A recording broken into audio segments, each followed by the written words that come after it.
அனைவருக்கும் வணக்கம். இன்றைக்கி நாம் பார்க்கக்கூடிய தலைப்பு விவாகரத்துகள் அதிகரிக்கான காரணம் என்ன, அதை நம் வாழ்வில் நம்ம எப்படி அதை சரி செஞ்சுக்கணும் அப்படிங்கிறத பற்றி பார்ப்போம். இப்போ சமீபத்தில் திரைப்படங்களுடைய விவாதத்துகள் அதிகமாக நடந்துக்கிட்டு வருது. அது ஏன் நடக்குது, அவங்களுக்குள்ள என்ன பிரச்சனை அப்படிங்கிற விவாதத்துக்குள்ளே நம்ம போக விரும்பலை. அதுலேருந்து நம்ம என்ன பாடம் எடுத்துக்க போகிறோம், நம்ம எப்படி நம்ம வாழ்க்கையை பரஸ்பர புரிதலோடு கொண்டு போக போகிறோம் அப்படிங்கிறத மட்டும்தான் நம்ம பார்க்க போகிறோமே தவிர, மற்றவங்க வாழ்க்கையில் என்ன நடந்ததுன்னு ஒருவேளை தெரிஞ்சிட்டாலுமே கூட அதுலேருந்து நம்ம என்ன பாடம் எடுத்துக்க போகிறோங்கிறத நம்ம பார்க்கணும். இப்போ சமீப காலமாக நடக்கக்கூடிய இந்த திரைப்படங்களுடைய விவாகரத்துகள், ஜெயம் ரவி, தனுஷ், இப்போ ஏஆர் ரஹ்மான் அவர்களுடைய இந்த மாதிரியான விஷயங்கள் நம்ம கீழ்ப்படும் பொழுது சில யூடியூபர்ஸ்களுக்கு இது ஒரு மிகப்பெரிய ஒரு தீனியாக அதை பயன்படுத்திக்கிறாங்க. அதாவது ஏஆர் ரஹ்மான் வாழ்க்கையில் என்ன நடந்துச்சு, அவரோட ஒய்ஃபு நல்லவங்களா கெட்டவங்களா, ஜெயம் ரவி நல்லவரா கெட்டவரா, அவர் ஒய்ஃபு நல்லவங்களா கெட்டவங்களா, இப்படி ஏதாவது ஒரு தெரியாத ஒரு குற்றச்சாட்டை நம்ம தெரிஞ்சுக்கிட்ட மாதிரி போட்டு அதை ஒரு ஹெட்டிங்கில் போடும்போது அது மிகப்பெரிய ஒரு பார்வைக்கே வருது. இப்போ மக்களுக்கு அடுத்தவங்க வாழ்க்கையில் இப்படி என்ன நடக்குதுன்னு சொல்லி தெரிஞ்சுக்கிறதுக்கு மிகப்பெரிய ஒரு ஆர்வமாயிடுச்சு. ஆனால் முடிந்த வரைக்கும் நம்முடைய வாழ்க்கையில் நம்ம என்னவா இருக்கிறோங்கிறது கவனிக்கிறதுக்கான நேரம் இப்போ இல்லை. அடுத்தவங்க வாழ்க்கையில் என்ன நடக்குதுன்னு பார்க்குறது தான் ரொம்ப அதிகமாக இருக்குது. உதாரணமாக இப்போ வாட்ஸ்அப்பில் கூட ஸ்டேட்டஸ் வைப்போம். அப்படி ஸ்டேட்டஸ் வைக்கிறதுல மக்களும் தன்னோட வாழ்க்கையில் என்ன நடக்குதுங்கிறது தினசரி ஸ்டேட்டஸாக வச்சிட வேண்டியது. நான் கோபமாக இருக்கேன், நான் அழுகையாக இருக்கேன், நான் வேதனையில் இருக்கிறேன், என்னை யாரும் கண்டுக்க மாட்டேங்கிறாங்க அப்படிங்கிற ஸ்டேட்டஸாக வைக்க வேண்டியது. அதை 4 பேர் பார்க்க வேண்டியதோ, இவங்க இப்படி இருக்கிறாங்க, இவங்க வைக்கிற ஸ்டேட்டஸால் இந்த மாதிரியே இருக்குது அப்படின்னு. அப்போ நாம் எப்படி இருக்கிறோங்கிறத பிறர் காட்டுறதுலேயும் பிறர் இடத்துல சொல்கிறதுலையும் இவங்களுக்கு சந்தோஷமாக இருக்குது.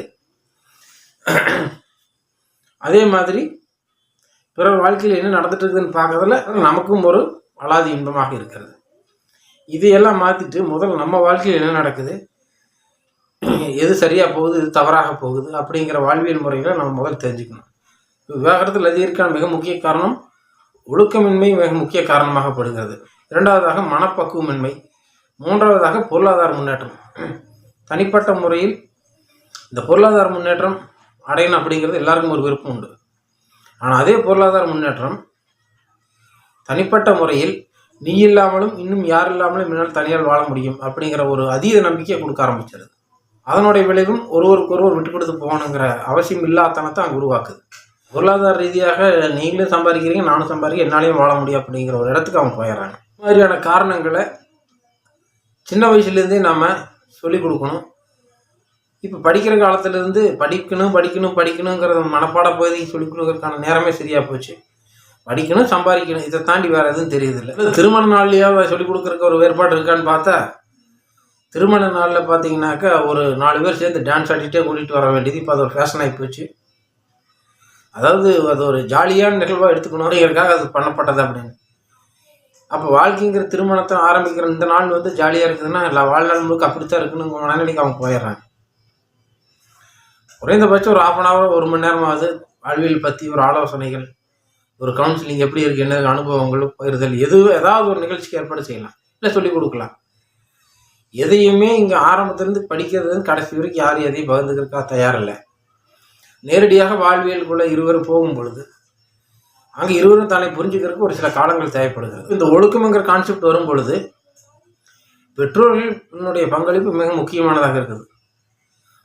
முதல்ல குழந்தைகள் தவறு செய்தாக்கா அதை பெற்றோர்கள் கண்டிப்பாங்க, அல்லது உறவுகள் யாராவது கண்டிப்பாங்க. ஸ்கூலில் வாத்தியாரே அடித்தாலுமே பெற்றோர்கள் போய் எதுக்காக அடிச்சுன்னு கேட்குற அளவுக்கு ஆயிடுச்சு.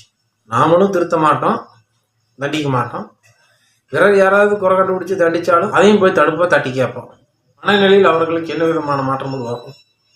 எந்த இடத்துலையுமே திருத்தறதுக்கான வாய்ப்பும் இல்லாமல் குறை சொன்னாலும் திட்டினாலும் அடித்தாலும் அவங்க மேலே ஒரு வெறுப்பு வருவதற்கான வாய்ப்பு உருவாகிடும். ஒரு 5 விளையாது 50 விளையுமா? அதுக்கப்புறம் திருமணத்துக்கு அப்புறம் இதெல்லாம் நான் திருத்துறதுங்கிறது கஷ்டமான சூழ்நிலையாக மாறிடும். இப்போ வரக்கூடிய சினிமாவுக்காவது அதை எதாவது சொல்லித்தருதா? ஏதாவது ஒரு படம் கணவன் மனைவி பற்றிய ஒரு புரிதல், எப்படி வாழணும் அப்படிங்கிறத பற்றி ஒன்றுக்கு எப்படி விட்டு கொடுத்து போய்க்கிறாங்க, கணவன் எப்படி மனைவிக்காக இருக்காங்க, மனைவி எப்படி கணவனுக்காக இருக்கிறாங்க அப்படிங்கிறது ஏதாவது ஒரு படம் வருது? ஒரு படம் அப்படி கிடையாது. கஞ்சா விற்கிறது, திருடுறது, பேங்க்கில் கொள்ளையடிக்கிறது, சைக்கோ கொள்ளைக்காரன், அப்புறம் பேய் கதை, இதுதான் வருது. வாழ்க்கையில் எந்த இடத்துலையுமே ஒரு ஒழுக்கத்தை பற்றியோ கணவன் மனைவி எப்படி வாழணுங்கிறத பற்றியோ சொல்லிக் கொடுக்கறதுக்கான சூழல் எங்கேயுமே வரல. கடைசி சினிமாலேயாவது வருதுன்னு பார்த்தா சினிமாவில் வரல. நாடகத்தில் போயிட்டு அது அதை விட மோசமாக இருக்குது. நாடகங்கள் அடுத்தவருடைய கணவனை எப்படி அபகரிக்கிறது, இவங்க 2 பேர்த்துக்கு வாழ விடாமல் எப்படி தடுக்கிறது, அப்படி திட்டம் போடுறதே பெண்கள். அப்படித்தான் கொண்டு வர்றாங்க நாடகங்கள். இன்னைக்கு நாமன் கோயில் கிழக்காலே 6லேருந்து 60 வரை, வானத்தை போல, இந்த மாதிரியெல்லாம் படங்கள் வரும். இப்போ அந்த மாதிரியான படங்கள்லாம் நாம் இன்றைக்கி உட்காந்து பார்ப்போம்னா பார்க்க முடியாதுன்றான். அதுக்கு என்ன காரணம் சொல்லுவோம்னா, ஏற்கனவே வாழ்க்கையில் கஷ்டங்களாக வாழ்ந்துக்கிட்டு இருக்கிறோம். திருப்ப ஒரு கஷ்டம் இல்லாத படமாக தான் பார்க்கணும் அப்படின்னு சொல்லி நினைக்கிறேன். எப்போ தான் படத்து மூலியமாக கூட ஒரு வாழ்வியல் மெசேஜ் சொல்ல முடியலையே. முன்னாடி ஒரு பதிவு போட்டிருந்தோம், மனதை கஷ்டப்படுத்துங்கள் அப்படின்னு சொல்லி ஒரு பதிவு. அதாவது அதில் என்ன சொல்ல வரோம்னா, மனம் கஷ்டப்படுத்தினா தான் பக்குவம் அடையும்னு நான் சொன்னேன்.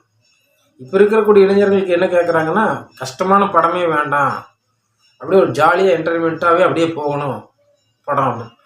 படத்துலேயே கஷ்டங்களையும் நஷ்டங்களையும் பார்க்க முடியாத, அதை ஒரு 2.5 மணி நேரம் உட்காந்து கேட்க முடியாது உங்களுடைய மனநிலை. ஆனால் நிஜ வாழ்க்கை அப்படி இருக்காது. நிஜ வாழ்க்கை நிச்சயமாக போராட்டம் கஷ்டங்களையும் தரும்.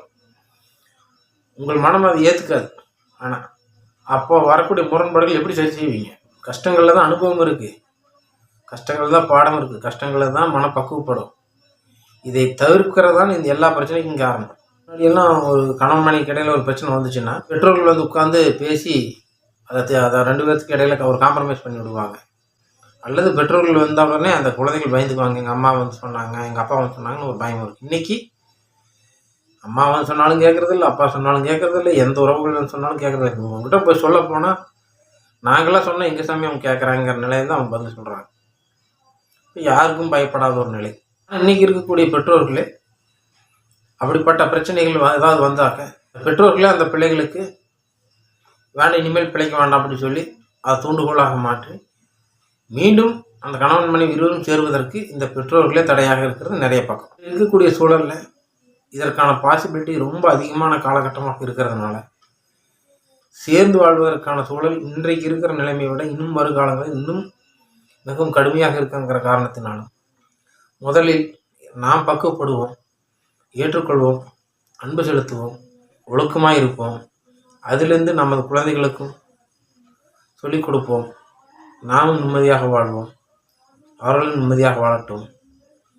உடலை மனதை பற்றி புரிந்து கொள்ளுங்கள். உடலில் ஆரோக்கியமாகவும் மனதில் நிம்மதியாகவும் வாழ்க்கை.